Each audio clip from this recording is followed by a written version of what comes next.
bem. Talvez não precisasse, mas acho que precisa sim. Precisa apresentar o Rafael. Rafael é irmão nosso de longa data, está na liderança da nossa comunidade Sal da Terra ali no 90 há alguns anos, mas há quase 2 anos ele foi enviado para a comunidade do João Martins, que já esteve com a gente aqui algumas vezes também. Está lá há quase 2, né, Rafa? Você estava contando, falta pouco para completar 2 anos. E era um período rápido, né? Era para ser uma viagem com data de volta e agora ela perdeu a data de volta, pelo menos para nós, né? Nessa ponte, nesse caminho de ida e de volta, o Rafa representa a gente lá e tem algo para contar para a gente e compartilhar, então eu queria que você ficasse bem à vontade entre nós aqui, concluindo esse nosso período. Tá bom. Bom dia, igreja. Alegria estar aqui de novo, poder rever tanta gente querida, receber tanto abraço bom. E os abraços que eu não recebi ainda gostaria de receber, então, por favor, no final, né, assim, me dá o presente e o privilégio do abraço para eu poder levar para o meu povo querido. A minha esposa está sentindo muito de não estar aqui dessa vez. Eu vim bem rápido, por 1 semana só, mas em julho eu volto com todos, então espera que você vai ver a tela toda pintada, né? Eu já tive o prazer de ir no Amazonas também, nessa mesma missão, provavelmente nesse mesmo barco, e é realmente inesquecível. Eu lembro que na época eu quase trouxe um menino dentro da mala lá, o Henderson, nunca mais esqueci o nome dele. Eu queria muito adotar aquela criança.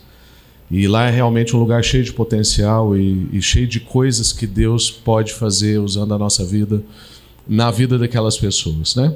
Para você que não sabe minimamente assim, o que a gente é ou o que a gente está fazendo, há 1 ano e 10 meses atrás, mais ou menos, nós estivemos aqui, vocês oraram por nós e até hoje nós temos sido sustentados, né, nessa oração, nessa palavra que vocês deram sobre nós. Naquela época foi um texto em Filipenses, quando Paulo está na prisão e diz que dobra os joelhos e ora por todo o povo espalhado na face da terra. E o que a gente aprende com isso é que as orações são irrestritas, né? Não tem lugar que prende uma oração. E nós podemos ser suportados e sustentados pela lembrança de tanta gente. O Senhor recebe as nossas orações e, no nosso caso lá, nós vemos algumas situações que percebemos, tem gente orando por nós. Não fosse isso, nós estaríamos muito mais expostos. Porque a luta é séria, né? O Gorbian disse aqui. Então, hoje eu amanheci com a notícia de que minha filha acordou vomitando e tal. Então, é assim. É a gente sair de casa ou é a gente vir aqui para expor a palavra do Senhor e a gente talvez vai viver algum embate, mas a gente também tem a confiança de que o Senhor nunca chega atrasado nas nossas situações. O Senhor é sempre um socorro bem presente na angústia e nós podemos conhecê-lo no meio da angústia, podemos conhecê-lo no meio do sofrimento, como Jesus orou, não os tire, né, não os livre do mundo, mas os ensine, os ajude a resistir ao maligno, né? Então, nós não vamos ser isentos de algumas lutas, mas nós sabemos que com o Senhor nós podemos passar por todas elas. É um pouco sobre isso também que eu quero abrir um texto bíblico com você. Está em Marcos, no capítulo 5. E nós fizemos outra reflexão aqui no culto das 9. Então, te recomendo para que você vá depois e confira, né? O Cláudio, no fim, arrumou tudo que eu falei, que ele ficou muito bom. Se você quiser arrastar já e pegar a parte do Cláudio, aquilo ficou maravilhoso. Então, vale a pena você conferir. É uma palavra que Deus tem trazido ao meu coração. Eu tenho carregado assim, muito essas 2 palavras, a que eu compartilhei aqui pelas 9, e agora que nós vamos meditar nesse culto das 11. E, como eu disse, tem um pouco a ver tanto com o nosso momento ali em Portugal, quanto também com o que vocês acabaram de viver aqui, de testemunhar, não é? Nós fomos para um projeto de 1 ano e meio, sendo que era 1 ano em Portugal e 6 meses no Reino Unido. Depois isso se transformou para ser 1 ano e meio em Portugal e agora se transformou para a gente não ter uma data de volta, né? A igreja de lá percebeu que o Senhor estava usando a nossa vida naquela realidade. A igreja daqui foi lá e também chegou à mesma conclusão. Ao que parece, eu fui o último a chegar nessa conclusão. Eu só quis aceitar isso a partir de novembro. Então nós estamos nessa nova realidade. Sinto muitas saudades daqui, muita saudade de muita coisa daqui, mas principalmente de muita gente daqui, né? E quando eu estava no processo de decisão, que eu falava com os irmãos lá, para os irmãos entenderem, que às vezes ficava ruim, né? Tipo assim, pô, o Rafael não quer ficar. Não é isso, não é ruim ficar lá. Não é ruim estar lá. O ruim é não estar aqui. É isso. E eu tenho aprendido que o Senhor não me deu uma outra mesa de 6 lugares, sabe? Assim, eu tinha uma mesa de 6 lugares e agora eu tenho uma outra mesa de 6 lugares. Não, Deus agora me deu uma mesa de 12 lugares. Cabe mais gente, né? Então ninguém foi trocado. A cadeira de cada um continua lá e nós acrescentamos gente nessa mesa que o Senhor tem expandido. Amém. Marcos capítulo 5, a história famosa tanto da filha de Jairo quanto da mulher hemorrágica. Eu gosto muito de Marcos capítulo 4 e capítulo 5. Eu, se tivesse assim, alguém falasse, vai queimar a Bíblia toda, você pode salvar 2 páginas. Eu acho que eu salvaria essas 2 páginas. Marcos capítulo 4 e capítulo 5. Isso me abençoa muito e, infelizmente, né, não tem tempo hábil para a gente falar sobre tudo. Mas eu vou ler com você, então, a história da filha de Jairo e da mulher hemorrágica a partir do verso 21 do capítulo 5 de Marcos. Quando Jesus voltou de barco para o outro lado, estando à beira-mar, uma grande multidão aglomerou-se perto dele. Então chegou um dos chefes da sinagoga, chamado Jairo, e logo que viu Jesus, prostrou-se aos seus pés. E lhe rogava com insistência: a minha filhinha está prestes a morrer. Rogo-te que venhas e lhe imponhas as mãos para que seja curada e viva. E Jesus foi com ele, uma grande multidão o seguia e comprimia. Estava ali uma certa mulher que por 12 anos sofria de uma hemorragia. Ela havia sofrido muito nas mãos de vários médicos, tendo gastado tudo quanto possuía sem obter melhora alguma. Pelo contrário, piorava. Tendo ouvido a respeito de Jesus, veio por trás dele, no meio da multidão, e tocou-lhe o manto, pois pensava: se tão somente eu tocar-lhe as vestes, serei curada. Verso 29, a sua hemorragia estancou imediatamente, e ela sentiu no corpo que já estava curada do seu mal. Jesus logo percebeu que dele havia saído o poder. Então virou-se no meio da multidão e perguntou: quem tocou as minhas roupas? E os discípulos lhe disseram: vês que a multidão te pressiona e perguntas: quem me tocou? Os discípulos aqui estão praticamente fazendo chacota de Jesus, né? O povo era ousado. Verso 32. Mas ele olhava ao redor para ver quem havia feito aquilo. Então a mulher, atemorizada e trêmula, ciente do que lhe havia acontecido, prostrou-se diante dele e contou-lhe toda a verdade. E Jesus lhe disse: filha, a tua fé te salvou. Vai-te em paz e fica livre desse teu mal. Enquanto ele ainda falava, chegaram pessoas da casa do chefe da sinagoga, a quem disseram: a tua filha já morreu. Por que ainda incomodas o mestre? Percebendo isso, Jesus disse ao chefe da sinagoga: não temas, crê somente.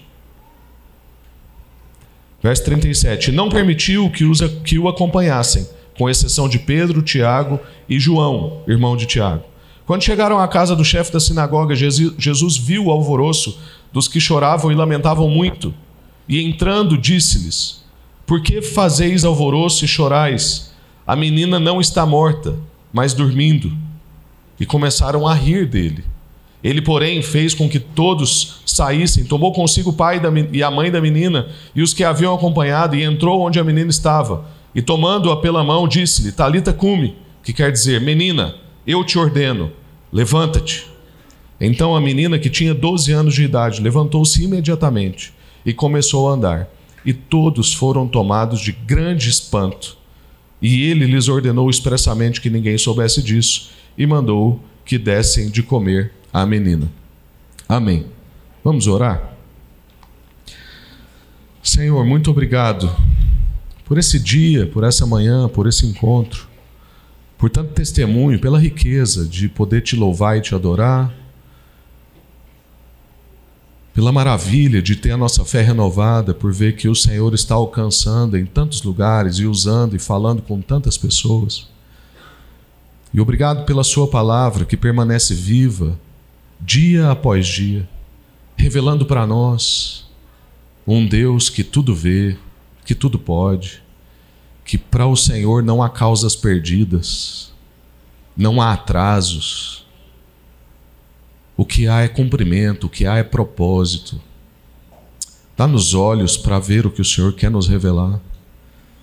Pela mediação do Espírito, ó Deus, comunica ao nosso coração a sua palavra e transforma-nos e encoraja-nos nessa manhã.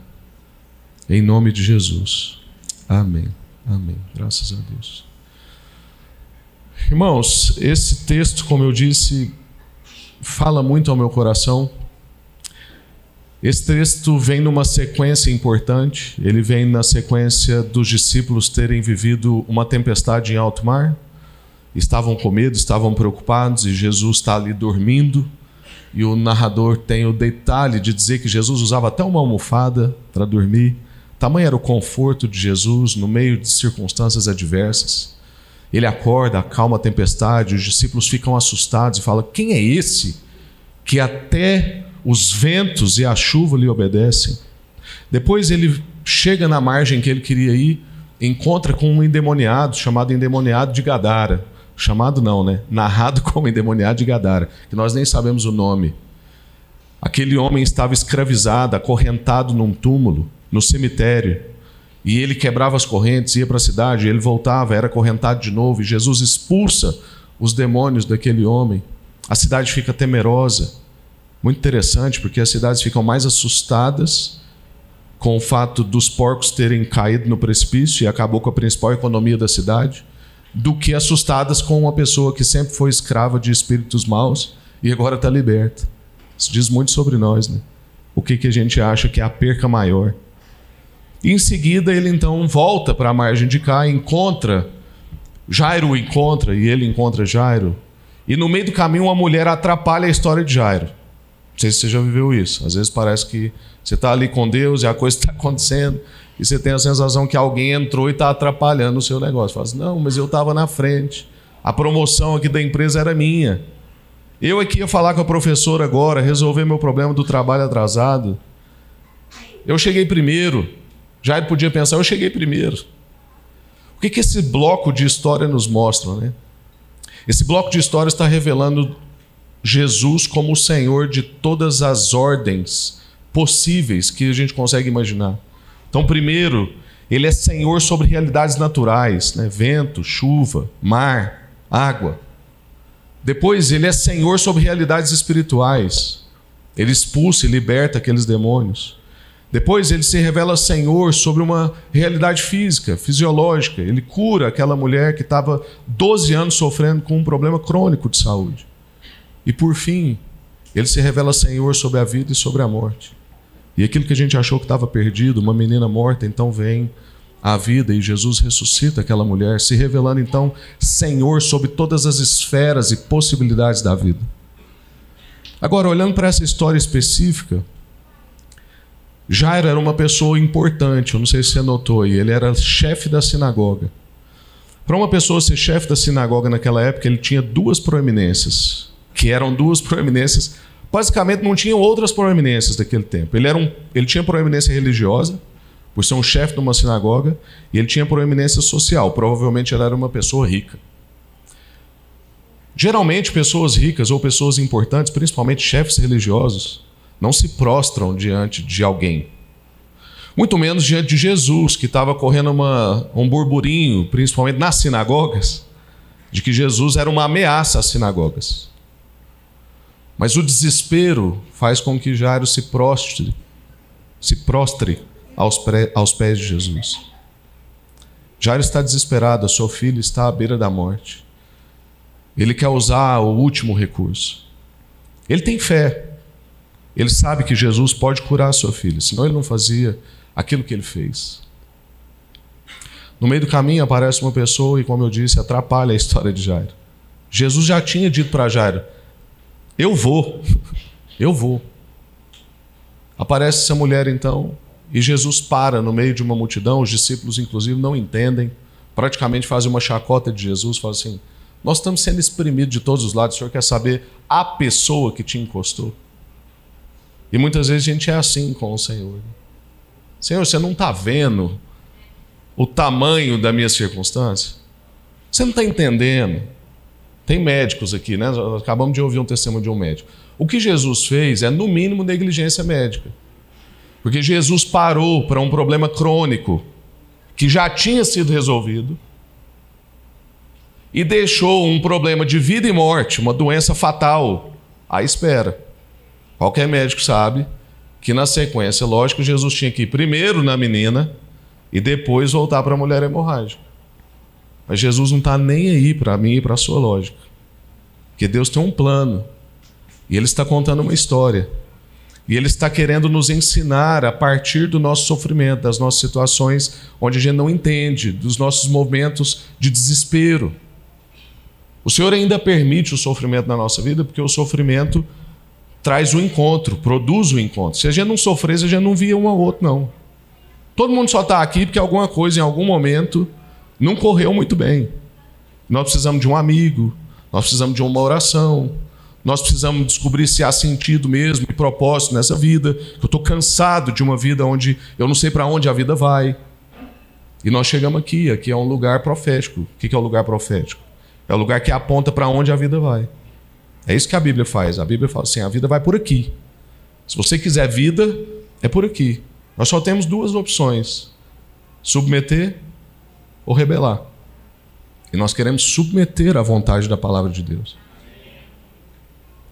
Jesus, então, a partir do sofrimento de Jairo, produz um encontro. Provavelmente esse encontro não aconteceria se Jairo não tivesse com a filha à beira da morte. Talvez se Jairo tivesse com a filha só com uma febre, ele nunca ia se prostrar aos pés de Jesus. Talvez se aquela mulher tivesse tido um recurso anterior que resolvesse o problema dela de 12 anos de sofrimento, ela também não ia até Jesus. Mas esse sofrimento, essa circunstância difícil, esses momentos que a gente acha assim: para que isso na minha vida? Para que agora? Por que meu filho está passando por isso?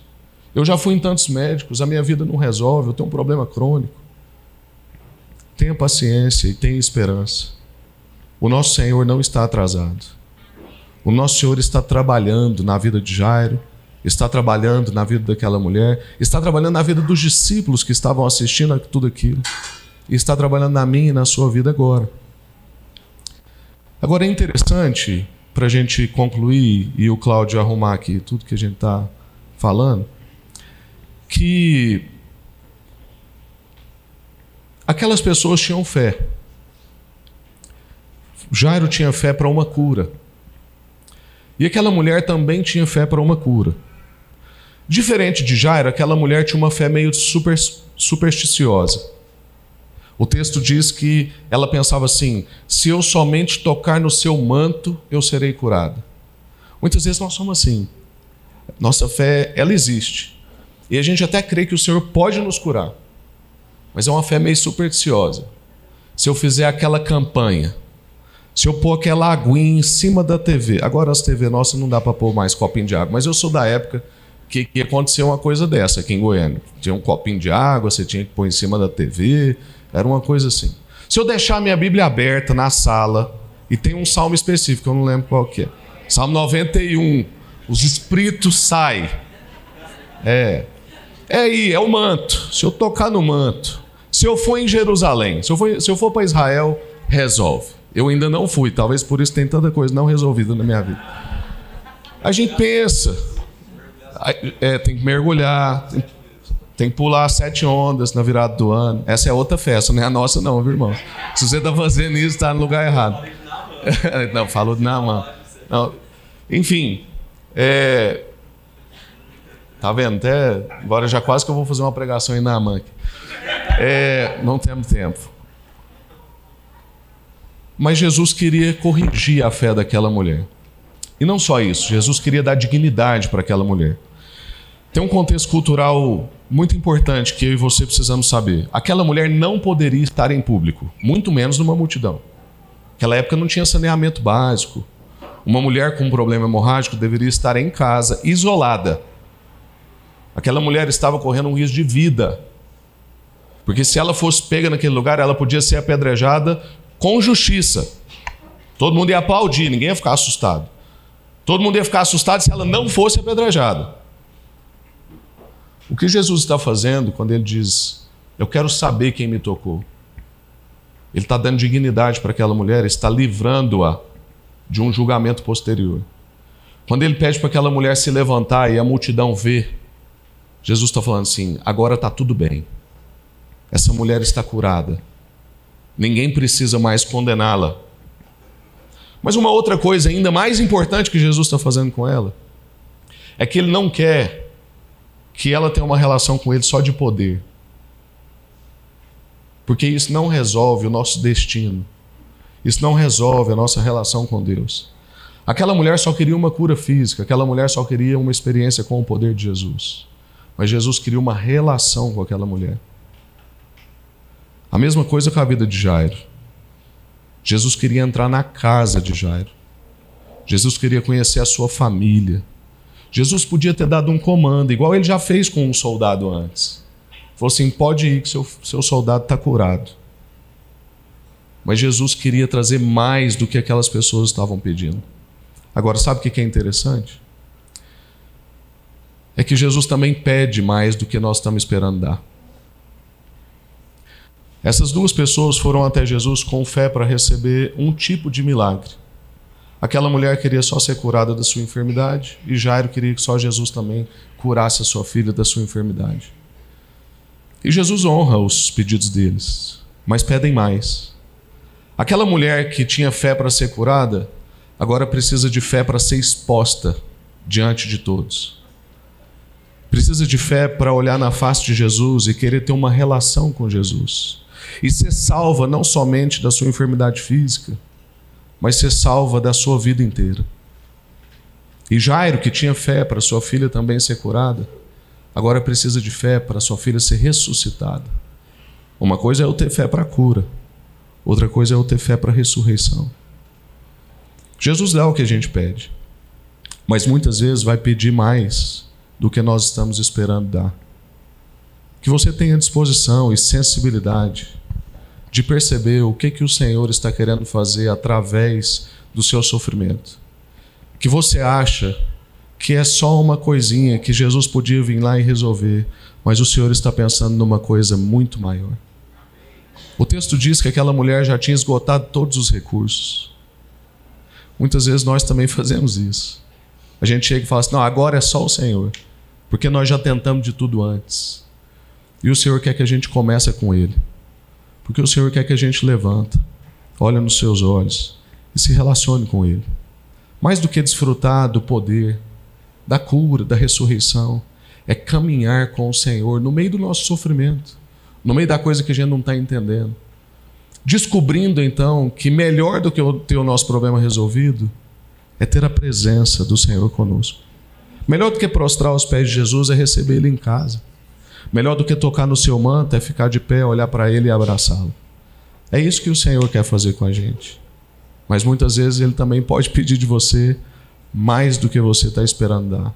E que você tenha disposição de entrar nessa jornada e fazer um pouco mais. Como para mim, por exemplo, no momento agora eu estou tendo que fazer um pouco mais para ficar longe dos meus pais, longe da igreja que eu tanto amo, longe dos bairros que eu conheço, longe da realidade que eu domino. Porque o Senhor está pedindo um pouco mais. Mas eu sei que o Senhor também está fazendo um tanto mais do que a gente esperava. Amém? Graças a Deus. Sabe, Rafa, me chama a atenção no texto que você leu aqui, né, que Jairo se prostra diante de Jesus. A mulher, no versículo 33, depois de curada, ela também se prostra aos pés de Jesus. E me chama a atenção que aquele menino que tinha sido endemoniado, ele liberto, ele também se prostra aos pés de Jesus. Também me chama a atenção que a cidade inteira se reúne aos pés de Jesus, se prostra aos pés de Jesus. E me chama a atenção que a legião de demônios também se prostra aos pés de Jesus, no mesmo texto. E os 5 fazem pedidos. A legião pede, me deixa ficar nesse lugar. O menino pede, me deixa ir com você. A cidade pede, vai embora daqui. A mulher nem pede, vai lá e toca e depois se prostra. E Jairo também pede. Né? Isso passa na minha cabeça as várias coisas em que nós nos prostramos diante de Jesus, diante de Deus, no Espírito, e fazemos pedidos. E me parece assim muito importante saber que às vezes Deus responde a um pedido do inferno e não atende ao pedido de um menino que quer entrar no barco e ir com Jesus. Me parece estranho entender que Jesus atende o pedido de uma cidade inteira para sair da cidade e ao mesmo tempo atende o pedido de uma mulher que nem orou e até tinha uma fé meio supersticiosa. Gostei dessa expressão, né? E depois atende o pedido de um pai aflito orando pela sua filha. Não era um pedido por ele, né? Então isso fala muito a respeito das nossas orações, isso fala muito a respeito de nós, né? E do quanto nós não vamos entender. Muitas das nossas orações não vão ser atendidas. Eu não consigo entender por que Jesus falou não para aquele menino não entrar no barco. Alguém pode falar assim, não, mas é porque aquele menino ficou lá e depois ele compartilhou a mensagem com 10 cidades, Decápolis, né? 10, ele compartilhou a mensagem do Evangelho com aquelas 10 cidades que estavam ali. Ok, depois que passa é fácil, né? Você explicar as coisas, né?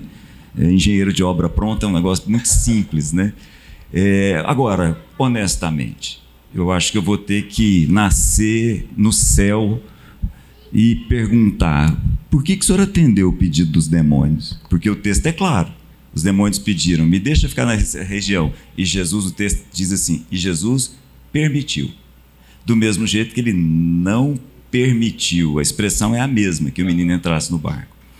Então é bom que a gente aprenda, no meio dessas coisas todas, e muito do que você disse, que a gente aprenda a se submeter a Deus, independente do fato de Ele atender as nossas orações ou não, sem ter nenhuma perda de vista de que a fé tem a ver com os nossos pedidos atendidos, os nossos pedidos não atendidos, os nossos pedidos não feitos e os nossos pedidos, inclusive, que beiram ao impossível, quando Ele ressuscita os mortos na nossa frente. Né? É isso. É interessante que a vontade era ler tudo, né? Como eu disse, porque essa do endemoniado de Gadara é o mesmo contexto que nós vemos tanto com Jairo quanto com a mulher, porque aquele homem tinha fé para seguir com Jesus e ver o que Jesus estava fazendo. Mas Jesus exige dele uma fé de viver sem a presença física de Jesus, mas testemunhar do que Jesus havia feito na vida dele. Que é mais confortável ir com Jesus. E Jesus pede dele mais também do que ele estava pensando em entregar. Então, porque Jesus está sempre com um plano maior do que o que nós estamos vendo, né? E nós precisamos confiar de que tem alguma coisa na minha visão que é limitada e que tem alguém que vê todo o plano e que muito do que eu não entendo tem propósito, porque o nosso Deus não é um Deus sádico. Nosso Deus não está de brincadeira com a nossa vida. Deus está sempre usando na nossa vida, na vida de alguém que a gente não faz ideia, ou também construindo em nós e transformando-nos numa pessoa que nós nunca pensamos que seríamos, mas que nós fomos projetados para ser. Era nesse lugar que eu queria chegar. Quando Deus fala através do profeta Jeremias, num dos piores momentos da história do povo de Israel, em que está todo mundo orando sem saber absolutamente nada do porquê daquelas coisas estarem acontecendo, Deus diz através do profeta, eu é que sei os planos que eu tenho a respeito de vocês. Então guarda isso, leva isso hoje. Deus é que sabe os planos que Ele tem a respeito de vocês. E eles são sempre, sempre planos de paz e de prosperidade. Aleluia. Sem exceção. Mas Amém. Ora por nós aí, finalizando Amém. Esse tempo. Amém. Vamos ficar de pé? Sim. Como a gente fez aqui no primeiro culto, eu falei, né, com o Cláudio, acho que é sempre bom, sempre que nós ouvimos a palavra, ou que nós lemos a palavra pede de nós uma resposta. Qual resposta nós damos ao que nós ouvimos? Senão você chega aqui, ouve passivamente e fala, isso talvez foi bom para alguém, para a vida de alguém. Muito provavelmente o Senhor está comunicando ao seu coração. E se você está percebendo algo no seu coração, eu e o Cláudio não temos eloquência suficiente para isso. A gente não sabe fazer as entonações na hora, aquelas frases para virar o Reels, né? Assim, nós não somos muito bons nisso. Sentença de... Como é que chama hoje? Hoje tá tudo... Não, mas eu falo, sentença de não sei o que o povo fala, que é aquela coisa que você vai apegar e tal.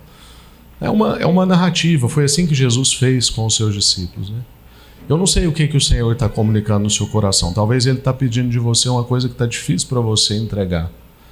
Você estava com um tanto de fé e o Senhor está pedindo para você outro tanto de fé. Talvez você está com uma causa perdida, que você já desistiu. Você fala, não, esse aqui é impossível. O Senhor é o Senhor das causas impossíveis.